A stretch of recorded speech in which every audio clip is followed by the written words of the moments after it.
Well, well, well. Look what TJ Maxx dragged in. Welcome to the Three Body Narrative podcast. We are your hosts. I'm Pradyum and my co-hosts Nadeem and Arun. And I was trying to be Miranda there and get your names wrong. But yes, it is Pradyum, Arun and Naeem. You should have said Emily and Emily. Yeah, it doesn't matter. But I mean, you're not Emily's. Okay, so welcome to the Three Body Narrative podcast where we discuss everything pop culture, movies, TV shows, games, you name it. And for today's episode, if you haven't guessed already, we're going to be discussing Devil Wears Prada 2.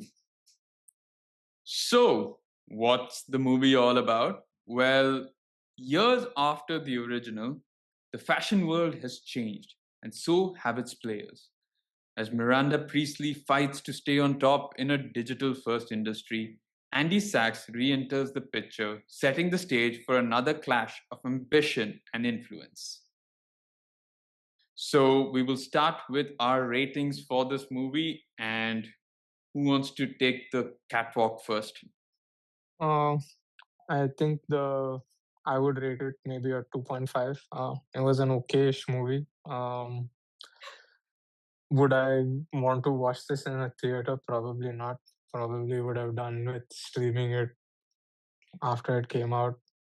I mean, I kind of understand why there was some hype to it. I guess the first one did pretty decently well, and again, there are some big names in the movie, so you can kind of see why the hype. But yeah, after watching it, I didn't quite think that it deserved as much as it got. But yeah, it was an okay movie.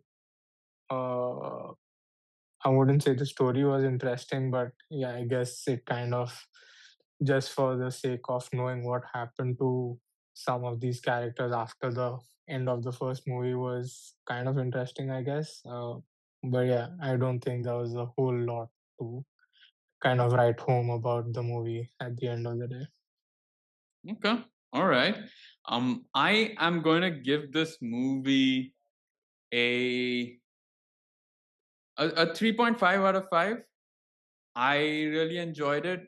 I like the acting. I mean, okay, so I think this movie greatly benefits from the the acting of three characters, which is Anne Hathaway's Andy, Stanley Tucci's Nigel, and Meryl Streep's Miranda. I think they were completely, they stole the show. I think the movie was basically just made just for them. What I wasn't a huge fan of was, I mean, the whole Benji and Emily storyline was okay. I mean, and that was a bit cringe, not bit, but that was majorly cringe throughout the movie. And I think the other thing was I didn't really see the point of having the Peter role or character in this movie. I don't think it was required. I don't think it did anything for Andy or for this movie. I think we could have easily just ignored that, and it would have. I don't think it would have changed or altered anything as much. So with those two, I think maybe I really enjoyed the movie, and it was fun. It was a good laugh. It was a nice. I mean, the fashion, sort of the fashion styles were insane. Like some of the dresses that they were wearing, and especially Anne Hathaway was insanely good. I think Meryl's not lost a step, continues to be really good. Stanley, I really liked Stanley Tucci in this. I think his role was really nice, and I liked the ending that he eventually got. So overall, yeah, for me it was nice, wholesome. 3.5. Obviously not the best, but did it warrant having come back after 20 years? Well, you will have to wait for that. I'm not going to tell you right now. So yeah. Cool. I'd give this a 3.5 out of 5 too.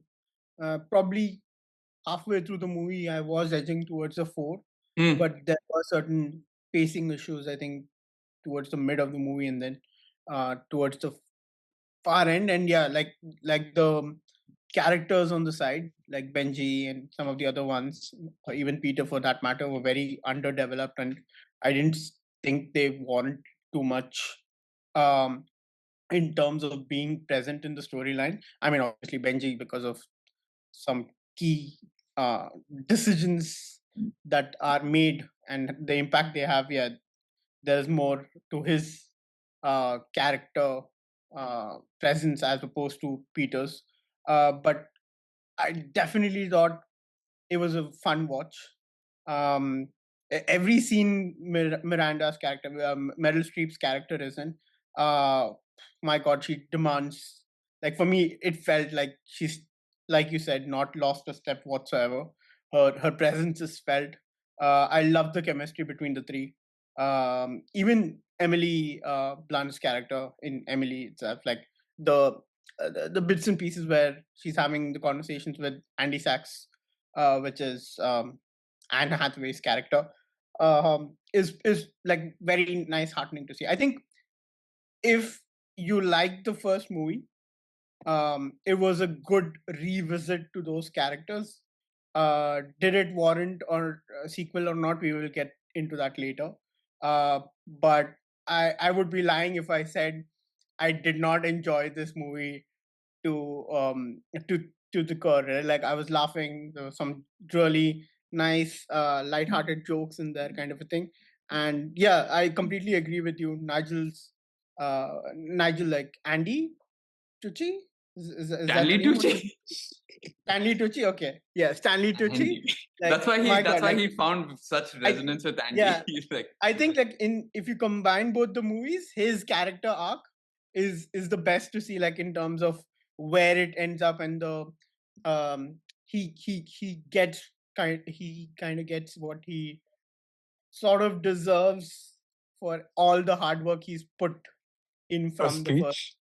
first yeah. movie. I mean, technically, he doesn't too much. But I mean, that's what I'm saying. Like, kinda, I said, like, it's basically like hinting at that things are going to change for him, which I believe is great to kind of watch. So yeah, all in all, very fun movie. Um, and yeah, we'll get into it from here, I suppose. But I watched it with Aaron, and throughout the movie, I was like, I could hear like the judgment, sighs, and like I was like, okay, cool. I don't think this is gonna have a good score on his end. Yeah. 2.5 is still average. It's So still, yeah, Yeah. it's not bad. Yeah, yeah. I was expecting like a 2. I did say probably he'll rate it a 2. Yeah. Okay. So I mean, let's just start off by talking about the three main characters of this movie, right? Like, which is Andy, Miranda, and Nigel. For me, like I said, I think without them, and I like the way they were written, acting was on point. I think without them, this movie completely falls off a cliff, right? I mean, but that's I mean, these are your three core characters that did well. But it's nice to see. Like, I felt, I mean, I've seen the original way back when, right? But it felt like, oh, I'm back with these characters that I'd watched 20 years ago or something, and I'm like, oh, this they've not lost a beat. It feels like, oh, you're catching up with them and you're seeing how things are. And yeah, the moment she enters runway and she kind of meets Nigel, the cafeteria scene again, all of that, it's just like I couldn't help but smile. And honestly, I mean, Devil Wears Prada is not on the top of my list in terms of movies that I would love to watch, or it's not in my top 10 bucket list or anything, right? But surprisingly, I just couldn't like do anything but smile and feel like wholesome by those moments. And especially even like Andy again having to fall back to being, after achieving success, it starts off with her winning an award and all of that, right? But despite that, having to go back and seek validation from that one person who meant, I guess, or who had such a lasting impact on her life. So that for me was great. What did you guys think of that sort of relationship between those three? And we'll come to the others, but I think the relationship between. What I really liked was the fact that they could have gone like really wrong with this whole setup, in the way she revisits Miranda, and it would have been too much if she requested for Andy Sachs to be brought in to help resolve the issue and things like that. Like that would have been way too much, knowing the character from the first movie. And I love how they kind of like she's at a point where she doesn't know who this person is at all, right? Like she has no memory of who she is, and for me that was like the epitome of who Miranda is, and to the point where you get with Miranda's character at the end where she says, like, even then they're kind of true to her character where she says that I always thought of like you're going to be this way, or like you're going Yeah, to I achieve mean, good great things. because at the end of the first one, she does give her a bit of a look, like to acknowledge that, hey, Anna, I know that you're leaving, but at the same time, I think you'll do just fine. Which was a stark contrast to what she thought with Emily, right? No, at the end of the movie, the first movie, she's kind of looking for her because they get out of the car and she says something, Miranda, that doesn't sit right with Andy, right? She thinks she's going to become like Miranda if she continues down this path, which she doesn't want for herself, which is why she chooses to go the other way. And Miranda kind of looks for her, but she can't find her. Eventually, it leads to Andy applying for another job. And when they reach out for a recommendation from Miranda, she says that what she is her biggest disappointment or some shit. Sorry, uh, ignore the shit part. She's her biggest disappointment, That and little that shit. um, he he would be an idiot, like the person who's Yeah, interviewing no, her I would meant be the an last. idiot to not hire her. Yeah, but the last Kind of shot, isn't it of The her? final scene is something of her, like seeing her, like I think She before getting sitting. into her car, she looks and I think she sees Andy Yeah, across Oh, the street. is it okay? Yeah, I'm yeah. not. I don't think I recall that So, better. so that's what I was My talking bad. about. I Yeah. understand what you're coming yeah. about, and that I was wondering, like, you said something else, and Naeem went on a completely different tangent. I was Other, like, yeah. what no, just but happened that here? is the ending in terms of that's where Andy moves on to. But the final scene is like her kind of glad of the And, fact that, like you said, she's not following in her footsteps, and maybe she's finding her own Hmm. feet, 2 feet, But right? And so yeah. that, but yeah. I mean, I love that scene where she does not recognize Andy whatsoever. She's like, and still calls her Andrea after all of it. Mm. So yeah, that was fun. But yeah, that was the same. Aaron, what was your take on the three of them at least?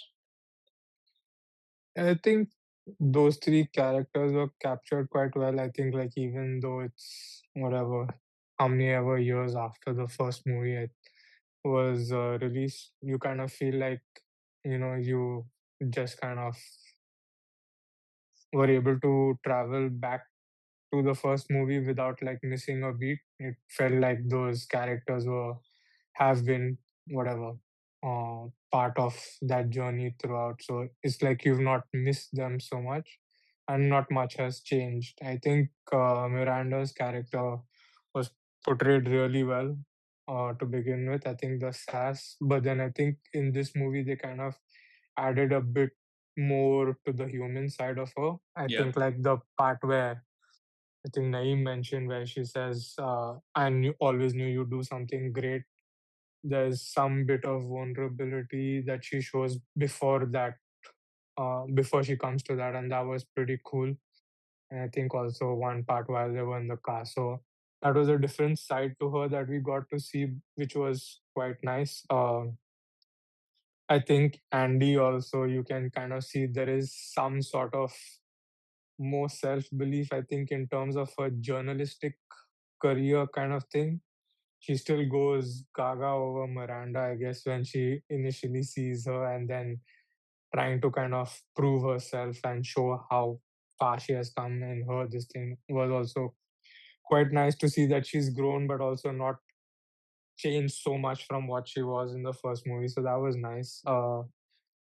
Nigel also, I think you can see that loyalty and a lot from the first movie has kind of carried over to this one. So in that sense, you can see that not much has changed, but you can also see how that loyalty also has kind of developed that trust and stuff, and like how he can make decisions for himself. And probably we're not going to touch on the twist at the end, which he reveals. So Yeah. I won't say anything about that. But yeah, I think the trust that he kind of gets from Miranda was pretty cool to see. But it was also nice to also see like how maybe in terms of feeling that he was taken for granted was not nice, but I think it also makes it more realistic and believable to see like sometimes how like people that are closest to you take for granted just because you know they're always there for you. So those dynamics are quite nice to see. Yeah.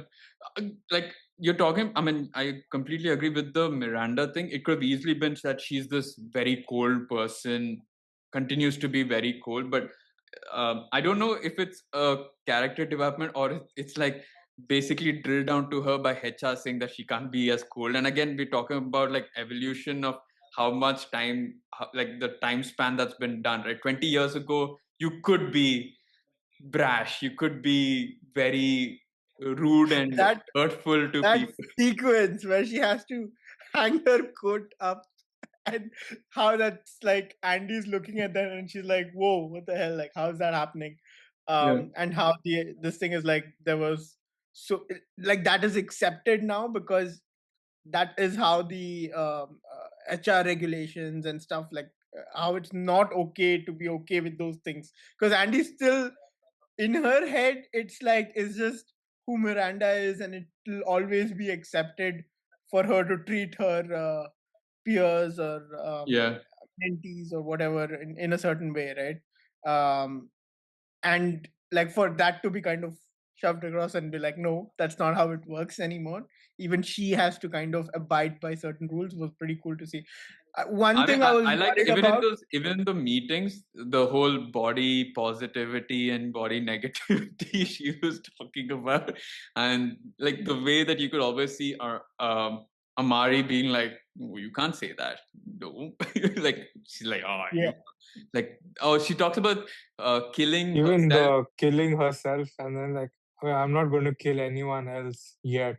That was pretty cool. But yeah, Like, may my suicide be quick and painful, painless. I'm yeah. like, yeah. yeah.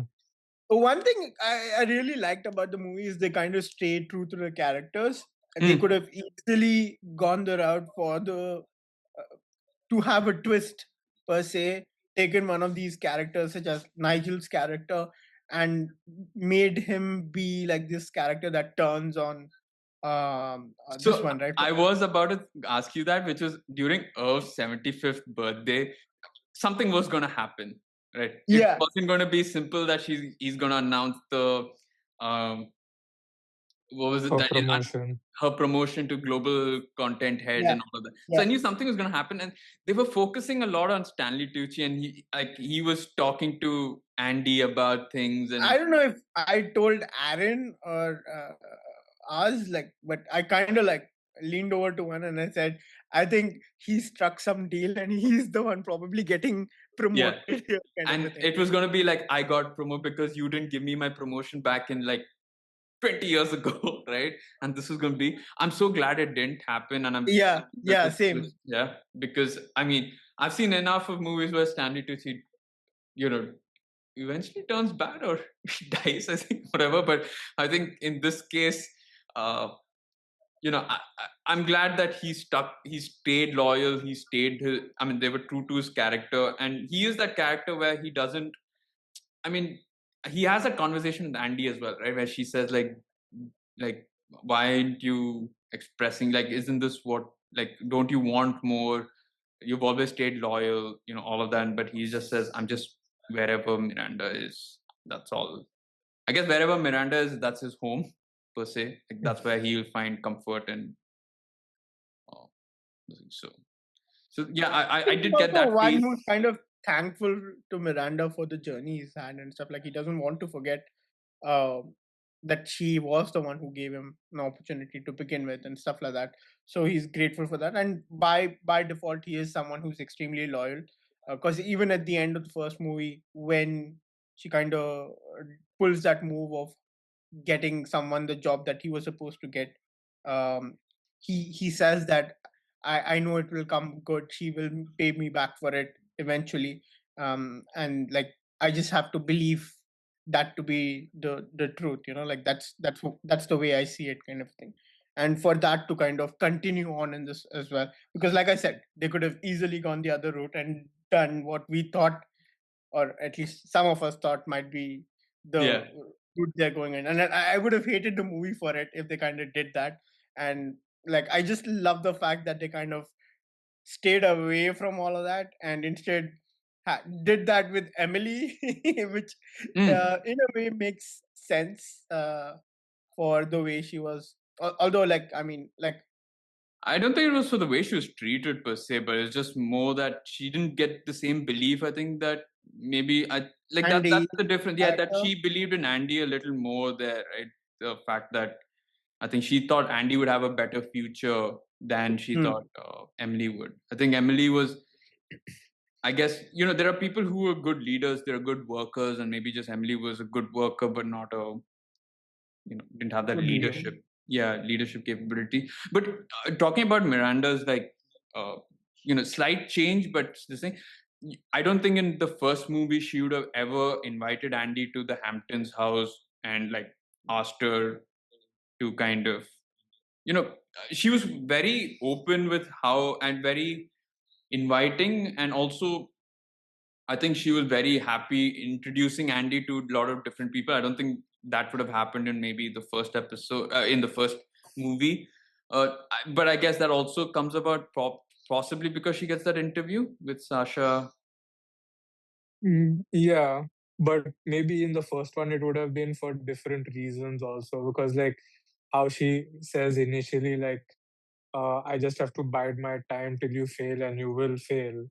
So maybe in the first movie it would be to kind of take her to the slaughterhouse and like this is the one who is kind of messing up or going to mess up and stuff like that way. But here I think it was, and you also know that she was kind of backed by Irv and the position, or at least in her mind, Andy's got this position because of Irv. And with the success of that interview, there was I guess, a lot of hype with the magazine, just because I think they got the gossip of how Sasha's engaged and stuff like that way. And so, yeah, I think that added a lot of weight to that interview. And so, probably because Andy would also have been credited to that interview, I'm sure she was kind of forced into having her there rather than wanting her to be there. So, yeah, I think there's a mix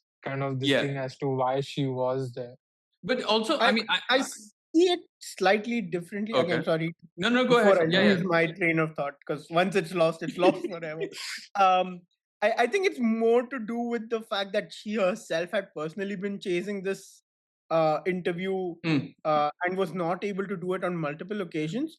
So I think it's more a realization of, okay, this girl has actually come far and like is serious about achieving what she wants to achieve, and is more dedicated perhaps in the line of what they're trying to achieve. Like at least that's how I see it. So right, it's more in terms of appreciating what she manages to kind of uh, achieve. She actually puts her mind to it, and rewarding her for that is what I think. She actually sees her as someone who's capable of um, being a part of that industry, and then that's her acceptance is what I think it is. I'm going to be Miranda and say I wish that that memory was lost. Yeah, exactly. Okay. But no, I think I agree a little more. It's an interesting perspective, but I think, I mean, personally, it's all personal opinions at the end of the day. But for me, I saw a little more that in line with what Aaron was, where I think it was a mixture of, I mean, Irv was also going to be there, so you had to have Andy, who had gotten this interview and who got this, very tough interview, which I mean, was surprisingly easier to get. I would have thought that they spent a little more time and it got a little more harder, but she just seemed to find the right contacts, which begs to question, like, did no one else think to kind of get down the lower chain and try and get a dog walker's number and try? I'm sure somebody would have been desperate enough to have tried that. Given that this was the holy grail for Miranda and that she's been trying to do this, right? But I guess maybe it's just the timing clicked, right? Because Sasha was ready to give this and she was going through a divorce with Benji early on, and maybe that wasn't just, and maybe everything, the planets just aligned for Andy straight away that she was, But it's just not that, right? It's also what? the fact that what's the character who's being interviewed? Sorry, I Sasha. forget her name. Sasha. Sasha. Okay, so she starts respecting the kind of articles that are being put out. That only happens after Andy comes in. So it's True. clear that it's her work that she's appreciating, which is why she agrees to the interview to begin with. So Okay, yeah, she does mention that. So fair. Okay, see that's a good thought. I still think it's the other way. I'm not asking you to change it. I'm not asking you to change it. No, but what I liked about that, which I don't think that she was forced to, is that she's not very standoffish with Andy during that entire Hampton sequence. She seems she could have easily been like, "Oh, welcome to my home," and just ignore. But she does go about like calling Andy and introducing her, and she takes that effort. So I think that there is that human. I'm just bringing it back to what Aaron mentioned, that there is a slight hint of humanity that they show to Miranda now, and which I like. I like the fact that she's not one-dimensional, cold-hearted. Like, though she's got that, which she definitely needs to have. But I'm glad that there's some sort of warmth that's being brought about by Miranda in this, and I think that was one such instance that was there, even with this whole sort of Sasha interview and everything. It was nice to see that, yeah, she appreciated the effort and she appreciated the fact that she got that interview. But I don't think that was like a just reward per se. It was just like, yeah, you did your job. Kudos. Yeah. But there were a lot of things, like again going back to the thing, like how she felt about Irv hanging that promotion over her head. She also says that, and then you can see with like her partner how she kind of gets a little bit more emotional and vulnerable about it. So it was pretty nice to see that change up in her, I guess. Yeah. Okay, so I guess we will talk about. I mean, we've talked about even the evolution, right? Let's talk about this whole thing with Irv. Where obviously, he passes away on his 75th birthday, which was a good twist in my eyes. I did not see that happening. I thought there would be some sort of stab in the back, or some sort of different way about going about things, like maybe he sold it to somebody else and things were going to get bad. But it was nice to see that, and it was nice to see everyone sort of. I mean, for Andy, it's just great. Like, he got fired from one job and then she moves to the next job, and then she's become this sort of cursed figure for her her companies. But I mean, with Irv's this thing, we saw his son take over. So good to see Ryan. Ryan finally gets the CEO job there. Job back again. Yeah. So, but I like the fact that he's not this like very brash person who wants to change the whole thing. He's pure business oriented, which is fair. Like, I mean, he could have easily come and been this douchebag who's like, oh, I'm going to be involved a lot more. I don't want you here. He just takes a very business like approach in terms of like getting the McKinsey consultants. There was that Indian guy from Harvard as well. Sandeep. Yeah. Sandeep Sharma? You're a beast. You're a beast. Yeah. Was it Kumar? Sandeep It Kumar. was Sandeep, right? Yeah. Some Sandy. He was introduced as Sandy, and then he says, "Yeah, Sandeep something." Yeah. So that was hilarious. I like the fact. So that was I like the interaction with him and Miranda. She's like the way that he keeps punching her on the shoulder, like bringing her, and she's like the cafeteria that she's never been to. How they didn't make that the focus, like you mentioned, right? Like, they could have easily made it about him being involved uh, a lot more on a day-to-day basis, kind of negating what she's trying to do and all of that stuff, gone down that route.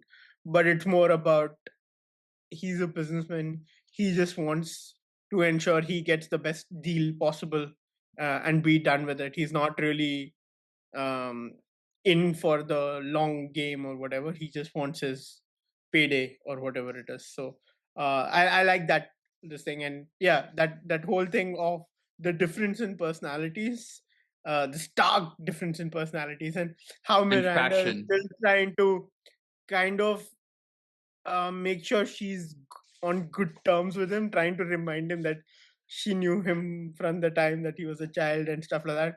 And also that line he says where I broke a vase here or something like that, vase here or something. And and I was like, oh, I wonder if there is more to it where, Miranda treated him a certain way or some shit like that. But yeah, I mean, like I love the fact that they kind of kept it very um zoomed out as opposed to kind of getting him involved in a lot more things. It was very Actually, quick. actually, talking about zoomed out, there were so many zoom in shots throughout this movie, which is hilarious. Especially when he's like, especially when BJ Novak characters in that boat and all. There's suddenly like a zoom in, like they Oh, suddenly focus on the character, and then they just zoom. talking about the boat scene, did it Yeah. feel like Bond? It did. Well, When both it of them, does. when Emily and Andy were going to meet Benji, and it started playing this Bond tune. I told Yeah, Tommy as well. I was like, "Hey man, this is why is it turned into the spy movies all of a I sudden?" told the exact same thing to Aaron. I was like, feels like a Bond movie. This one, Yeah, yeah, that was you're pretty in cool Lake though. Como. You're meeting this person in a villa that is somewhere far away. Yeah, felt very Succession meets Bond. But yeah. Mm. Um, no, so let's get to that character, right? Benji, probably the most irritating character for this movie. Do we all agree on that? Yeah. Yeah, But honestly, his story could have been a lot better written, given that this is a person who was very big, very, very big, and obviously had to go through a lot of uh, I think changes where he had done Ozempic, he had done all sorts of diets, he had done everything, and then he looked. I didn't even think he was going to look the way he was going to look until they show that photo. I was like, huh, okay, right.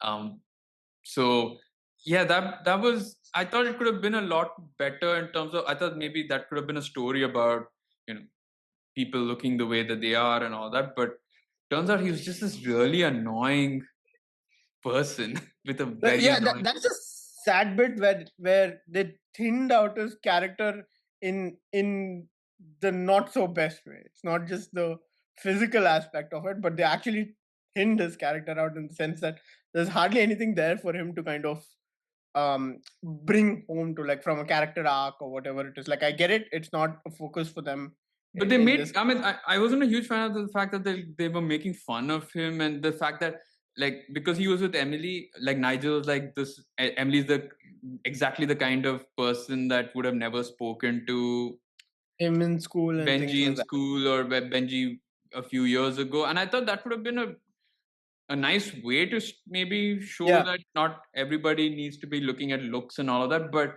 they just made it like a laughing gag per Yeah, se. because he ended by saying that just the fact that Emily was a woman. It wasn't like because of Emily's character or how she looked.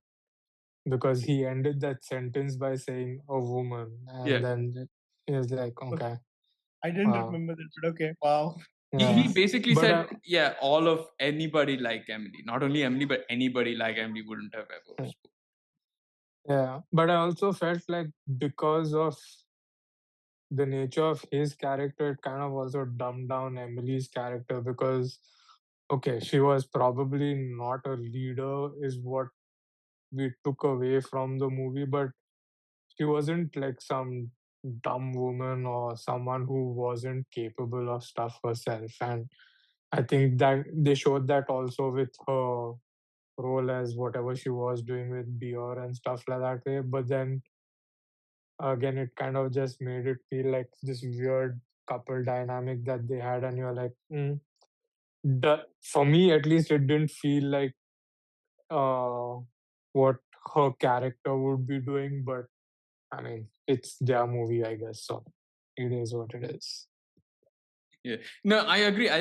It felt at times that she was, for the lack of a better term, a gold digger, and he was the sugar daddy, right? Yeah. No, but she called him a patron at the end with that lunch conversation with Andy. She said, "I don't have a patron" or whatever. But to put it bluntly, it was that kind of relationship. And you're right. I think when you meet Emily, she is, heading a division or whatever in Dior, right? And it may not be runway, it may not be Miranda's role, but she's doing decently well for herself. Even that store where Andy comes and meets, and she's talking so passionately about building this entire store for Dior.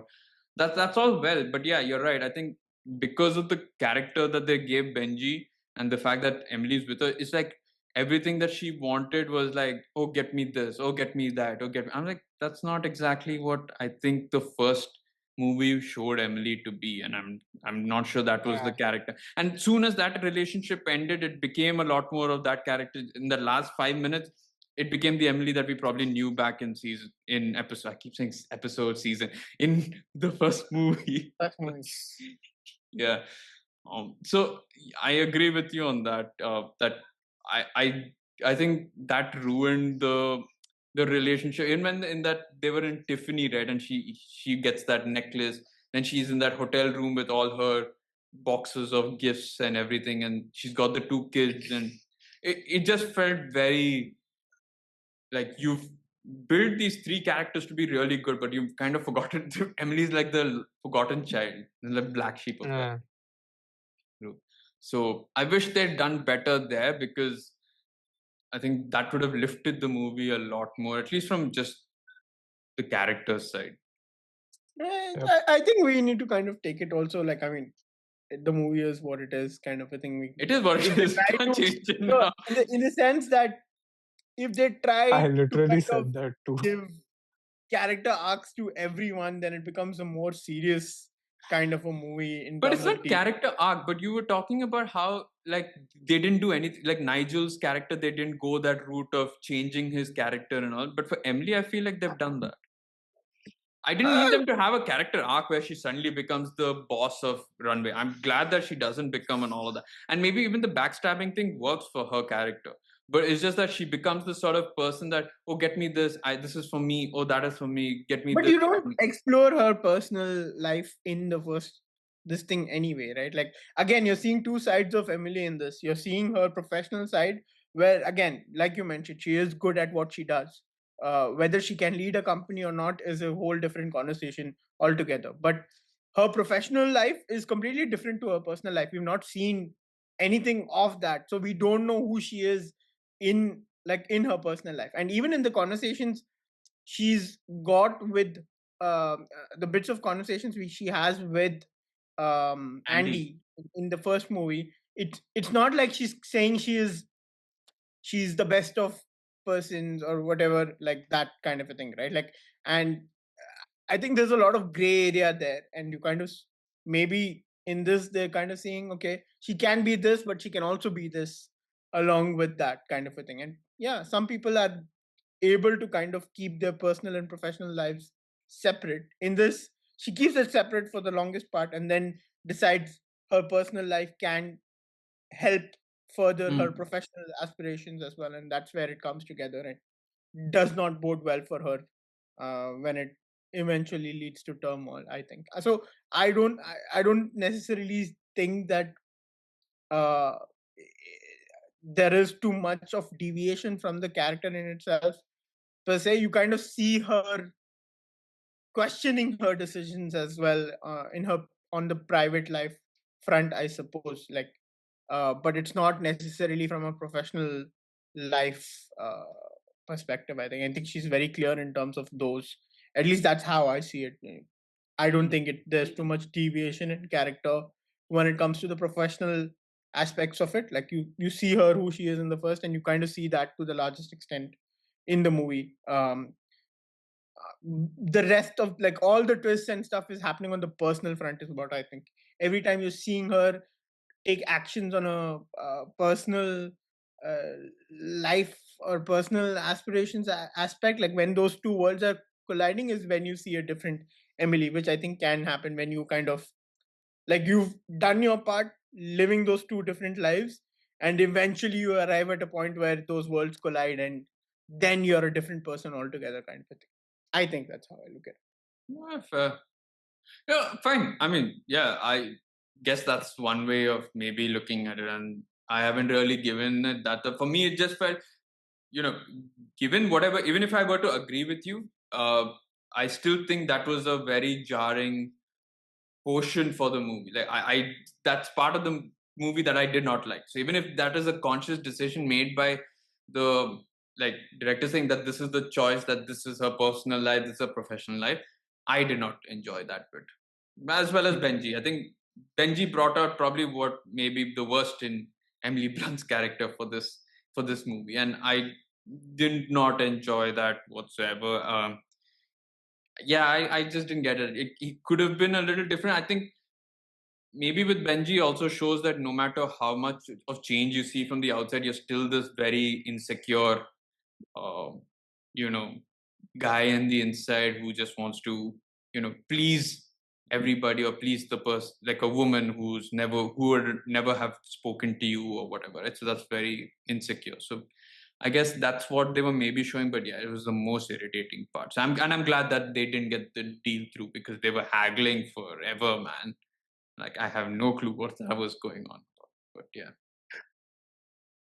I think even his own lawyers must have been like, "Hey, I'm not working for this. We keep stalling, keep stalling. Say that we've got something else." But yeah, That move that secretary pulls, where she kind of leaves her phone under the chair, and how no one like really picks up on the that kind of. intern. Yeah, the intern. Yeah, That was pretty crazy to kind of like. I kind of knew that was gonna happen. I didn't think that she was gonna leave the phone there. That was the least. Yeah, same here. Yeah, Yeah, I but thought you she's knew she going was going to kind of eavesdrop or find to some way eavesdrop. to get Yeah, so information. I thought that's what's going to be the case, where she's eavesdropping on them, sitting on some next table or some shit like that. Yeah, But this whole thing of actually just leaving her phone there, man, that could have gone wrong so easily in terms of someone just like, oh, is this your phone? And then it's like, it's recording. recording. Yeah, like, okay, whose phone is this? You're fired. Like, Yeah. Okay. But I guess you can do it with a lock screen as well, right? I mean, as but soon even as if they you kind of open a hinted at Gen Z or like this generation, I knew it was going to be something that was a little bit more intricate than just eavesdropping. Yeah. So yeah. okay. Um, But like even if it's a lock screen, like the moment the screen light comes on, you can see that it's recording, right? Like that's how it works. but that's So why we are scared for Mm. this generation of. no comments on that. Let's move on. Yeah. So I guess the other one that probably was a misfit for this movie was Peter. So I mean, I like the guy. I didn't have any problems in the actor. I've seen him in a TV show before. Fine, good guy. Where though? Because I, he's so familiar. Like I saw him and I'm like, I know this person from somewhere. I just can't so recall I've where. seen him in a show called Evil. No, not from that. But I know for sure I've seen him somewhere.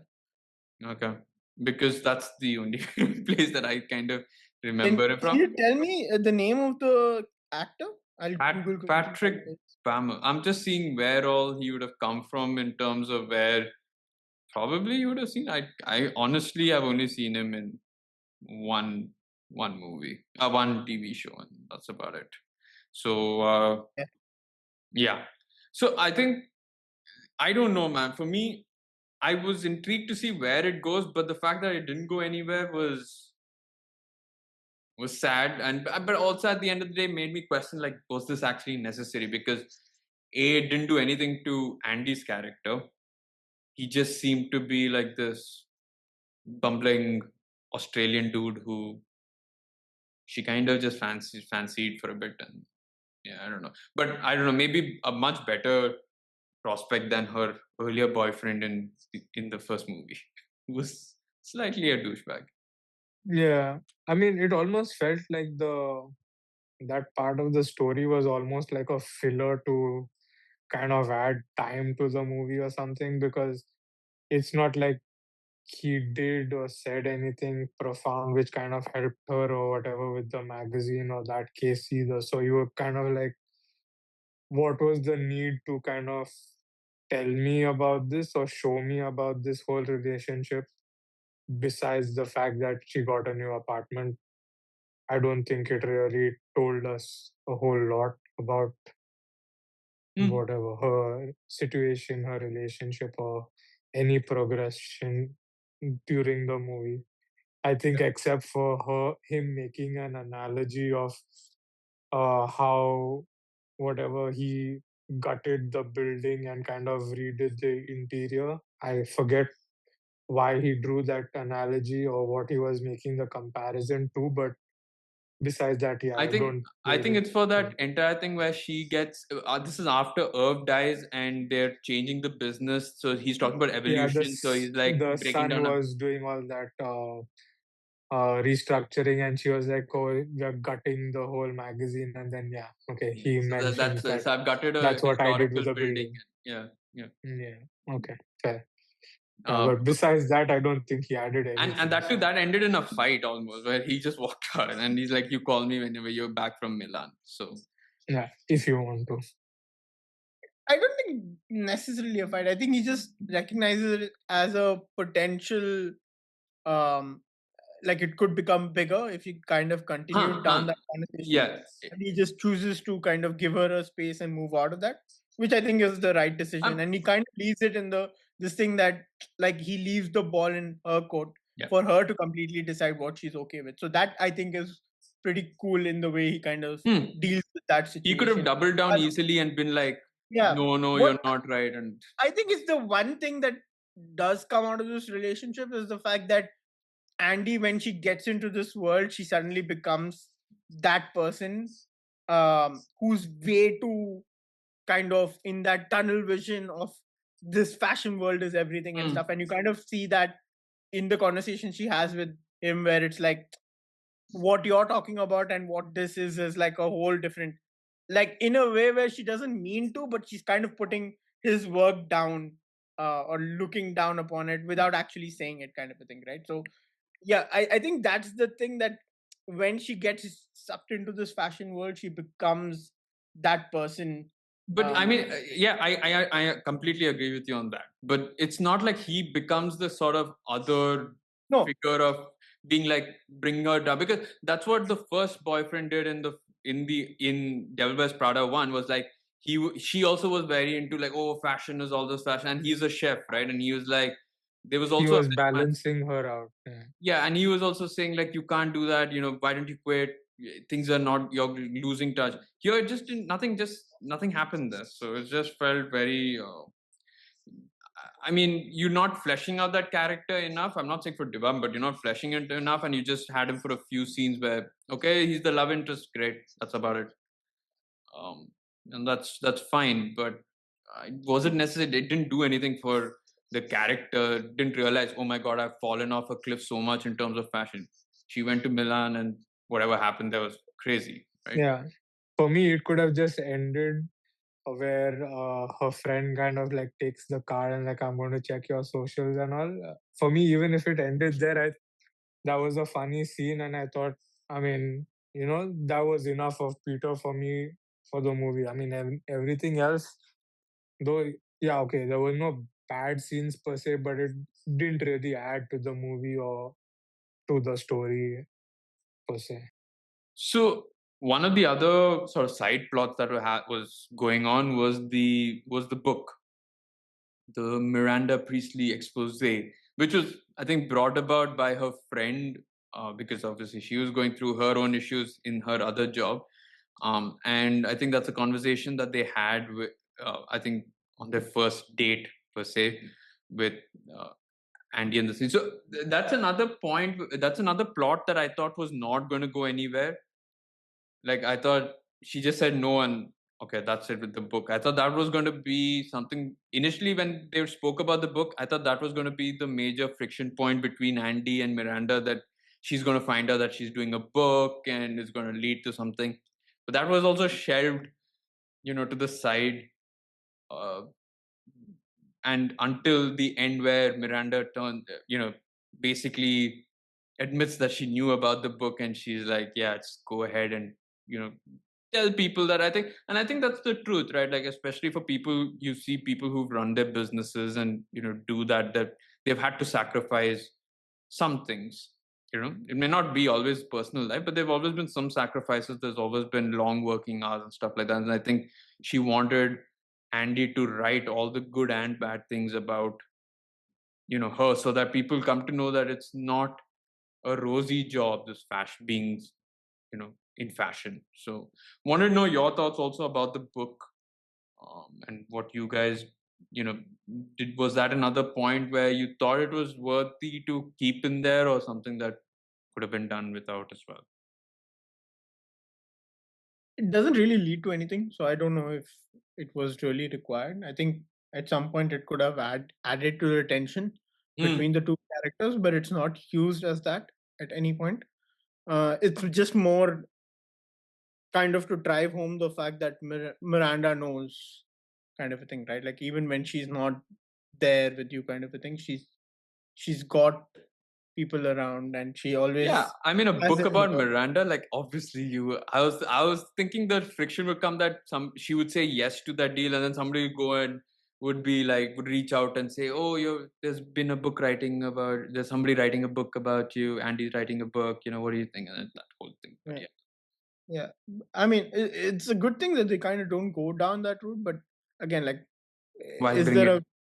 yeah, why bring it up at all to begin with? Then in that case, I don't think it was required, to be honest. Like, until and unless it's like the only thing it could have been is a write off at the end where she actually publishes the book, but it's done in a way where it's like really um paying homage to all that, everything that is Miranda, and not just like how people, like at the beginning of the movie it seems like it's going to be a negative aspect of it, but how it kind of outshines all of that, like leaves all of that behind to kind of show it in a better light, and then probably it makes a little more sense from that aspect, I suppose. Aaron?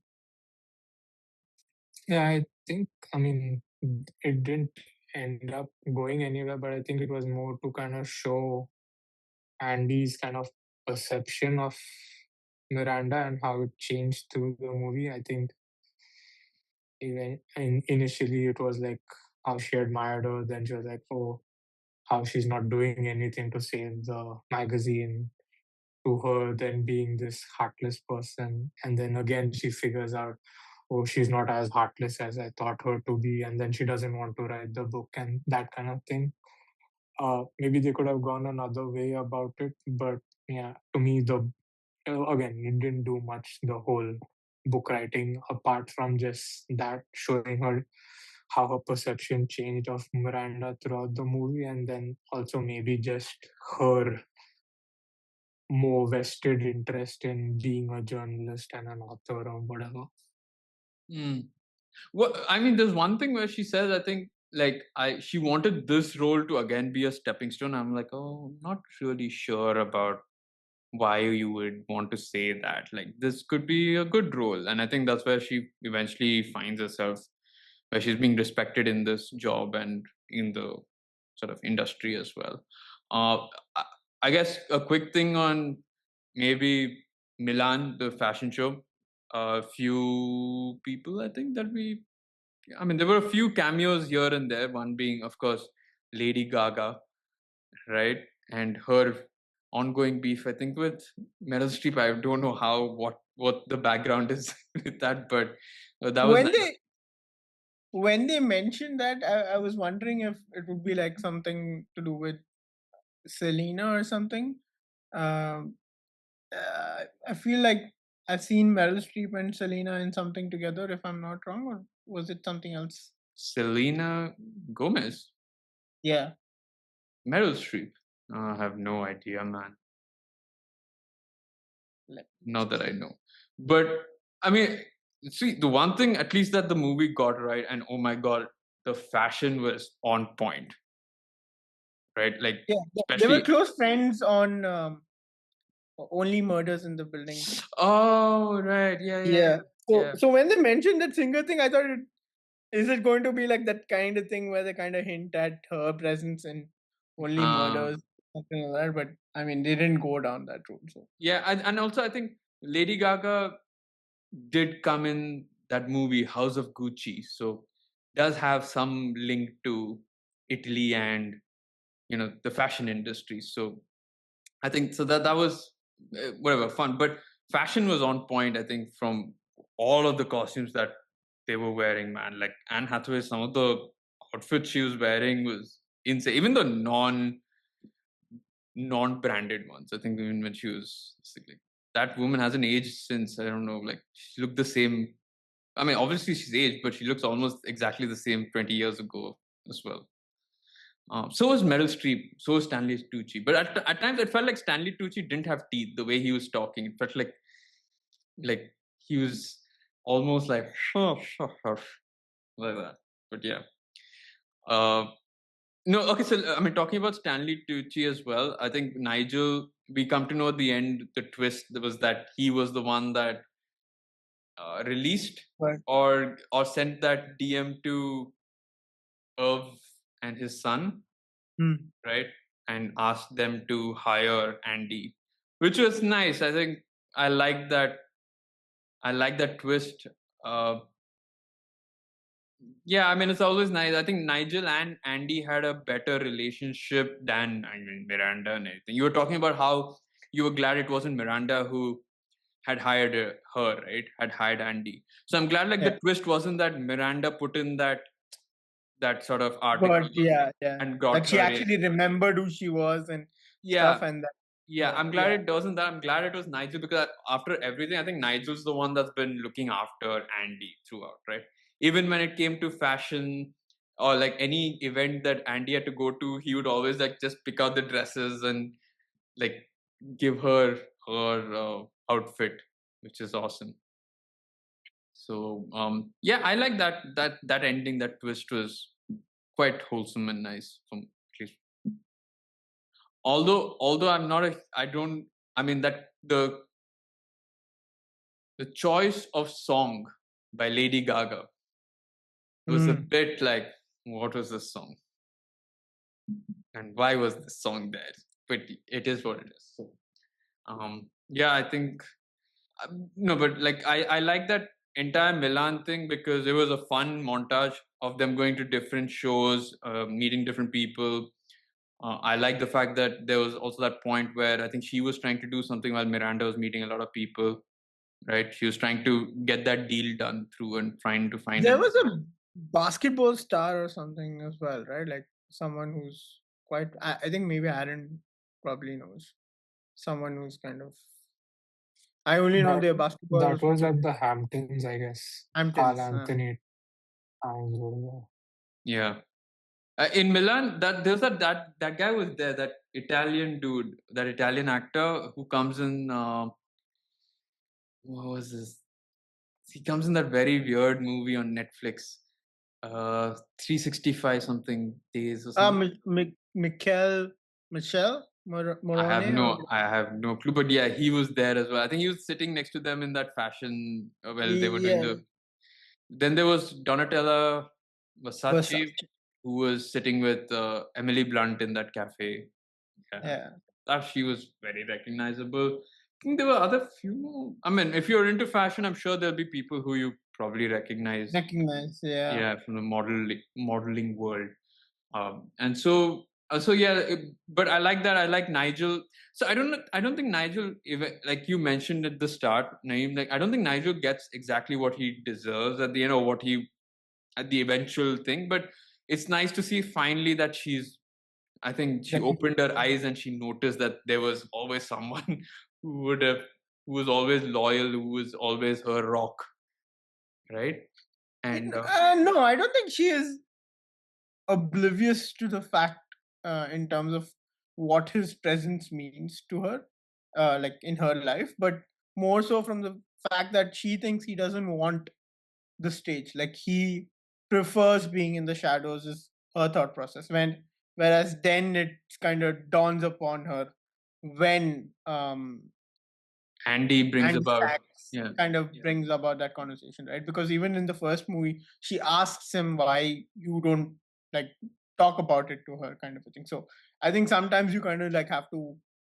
What they're trying to hint at is like sometimes you have to bring things up for it to be kind of become very obvious, or like people may not actually be like doing it intentionally, but like it only dawns upon them when it's spoken about, as opposed to kind of thinking like if they felt it that they'd do it, kind of a thing. So it's not that way. Yeah, I think both of them have never really spoken about what each one wants out of the other, right? Or at least Miranda's never spoken or asked Stanley or Nigel, and Nigel's never gone up to Miranda and asked. I think from Nigel's, I think it just feels like I'm grateful for where I am and what she's done for me so far, and I don't want to upset her by going in and trying to, upset the apple cart or whatever, right? And she, on the other hand, is like, he's never come up to me, so why would I'm just like, if I just think he's happy where he is, and he's doing whatever he is. He's not fussed, he's not complained, he's not done anything, so I think he's happy where he is. I don't why. But yeah, I think it took Andy, and I'm glad that that conversation happened, and I'm glad Nigel also is the one that the whole theater went, oh, when Nigel, when they realized that Nigel's the one who basically enabled that whole hiring process. Oh, is it? Okay. We didn't have it. I So was like, when you I was said, like, oh, like, I was like, what? Oh, are we talking yeah. So about? people only, it dawned on them only. I was like, oh, I mean, I otherwise was, they just I watch was it like, and like, oh, okay, when he fine. gave the keynote speech, people went, oh, in the audience. I was like, when did that happen? Like, I don't recall that. No. At the end, when that twist thing, whatever twist happened. I mean, you just normally go, oh, okay, nice, and people are like, oh, you know how they want to react. So that probably happens there, not here. Maybe, I don't know. oh yeah. There were Quiet. people clapping also at some points in time, but yeah. We didn't have any of that, right? Or did I just miss something? Like everyone just quietly, like they quietly left after the movie. No, not Yeah. at the end. It was due at certain parts they were like clapping. Yeah, like in our this thing, there was no at any point there was no like loud reaction or anything like that. I think there's only been once where I've actually seen any of that, and that's been like during Avengers, I think. But otherwise, not really. Pink Panther, two. That Oh was yeah, 1%. 1%. Ha ha. Oh my god! But yes. Yeah. Well, 3-2, we had a lot of ladies turn up in red saris. So oh yeah, that was wrong. Yeah. That was something. I do have to say, I went to this cinema hall. My god, my people were dressed up as though they were going out to like 5-star restaurants and stuff like that. I was like, in a movie theater, really? But I guess it's also the locality of where I was going, and yeah, people just tend to dress up in certain ways for random occasions. Like, I'm just dressed up in a short and shirt, and people are dressed up for this. I'm like, oh, okay. But no, it was. So I think overall we come to this question: was this sequel required, or was it not required? I mean, none of these are required, but was it worthy of being released? I think for anyone who's enjoyed the first movie, has enjoyed those characters, it's a really nice revisit to where they are at this point in their lives, and I don't think it does too much wrong. It basically it has its formula from the first movie, and I don't think they kind of like do too much new with it. A very nuanced approach in terms of keeping the core of the movie intact, with trying to like just uh, how do you say, infuse the modern digital culture and how that has come about. So there's not too much new being done there, and from that aspect it's like, I think that's why it's 3.5 and not more than that, kind of a thing, because there's not too much experimentation happening there and nothing new being explored. It's just like they know their characters, they know the world and all of that, and they do their job really well in terms of that. And I think the story is like nothing like whoa or something like kind of crazy out there. Oh. But that's what Devil Wears Prada is about, I suppose. Like, and I think it's true to its what it's supposed to be. And for me, it was a nice revisit. Like, this is a movie that I probably rewatch at some point as well for like just and I have a good time with it, kind of a thing. Like I do with Devil Wears Prada as well. It's like one of those movies where if people haven't watched way too many older movies, I kind of suggest, okay, you can watch this and stuff like that. Would you categorize this as a chick flick, or is it like for anyone? Kind of. I don't know. I mean, initially, it is. I think it probably would. It is on that cusp of it being a chick flick or whatever Is the other that a thing that people say these days, or do we? chick flick. Yeah, Yeah. I haven't heard that in a long. In a while, I haven't long heard that. time. I mean, rom coms fine, but chick flicks I've never heard. I've not never heard. Haven't heard in a long time, right? So I'm glad you brought it up. This was technically. I mean, I think it will be billed as one, but I didn't mind. I mean, this is one which I kind of liked. I had a good time with it. Yeah, for sure. Aaron. He already said it at the beginning, I think. But, I yeah. think it was a good movie, but again, I would agree with Naeem saying it was a good movie, but then for me, just because did justice to the first one does not warrant a high rating, and so that's why my rating was just that it was an okay movie. Um, like I said, I think if it was on a streaming service, I would be absolutely fine with it. I don't think this is one you How much would did go you end up to. paying for it? You'd give a 0.5 more for it. Like I didn't have to end up paying for this. Nah, but yeah, I don't think this is one that, I mean, you would miss out on much if you didn't watch it in a theater. I don't think there was anything that way. Maybe some of the Milan visuals, but I think if you watched it in HD, probably you'd still be okay with it. Uh, and in terms of music, yes, there was some decent music, but again, you didn't need theater quality speakers or whatever to enjoy it. I think the music in itself was chosen well to kind of help you kind of get to the vibe of the movie, which again, just because it did homage to the first one does not warrant it to have a high rating. And so, yeah, it was just an okay movie. Yeah. Yeah. I honestly had a good time watching it. I think I didn't have to put my brains in and switch my brain on and pay full attention. It was one that I could just watch and just have a good time and have fun at the moments which were lighthearted, have nice moments when it was wholesome, and then cringe when it was really cringeworthy. But going into it, I was nervous. I was like, shit, is this going to be very cringy and talking about fashion and stuff like that? I mean, the first one wasn't, which is fine, but that was 20 years ago and you could do whatever. But I knew it would be good because, again, the sass of Miranda, which would naturally bring about some nice sarcastic jokes and stuff like that way. And then we knew Emily Blunt was there in the movie, so you knew her character, and Andy also had a good sort of vibe, and then the whole dynamic between the two, where Emily was slightly a bit rude, but also there was humor to that rudeness.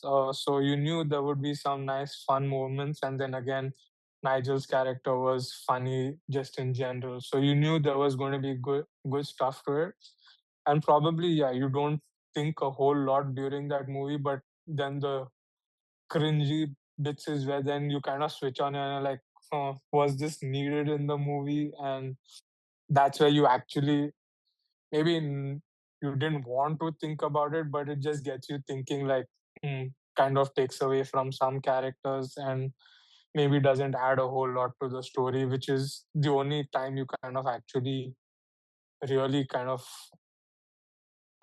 maybe think or kind of analyze the movie so much. Otherwise, I would agree with you in saying that, in general, you could enjoy the movie for its wholesomeness and the humor.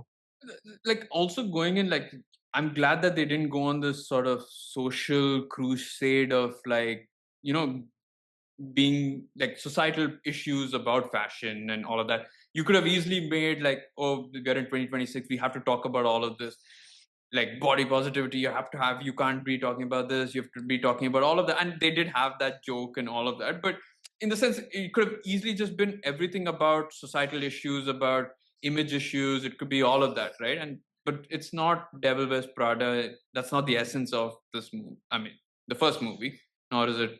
I'm glad that they didn't shift too much on that. Yeah, Could have I easily mean, I been. like they touched on it with a humor thing rather than getting overly serious about it, and like, you know, playing on the whole political correctness and all that sort of stuff. So I like that they stayed well clear of that. That was pretty cool. It also brought about the vibe of, actually, like, I felt like it was back in the mid 2000s kind of a thing with the movie. And that's what I really liked about the movie.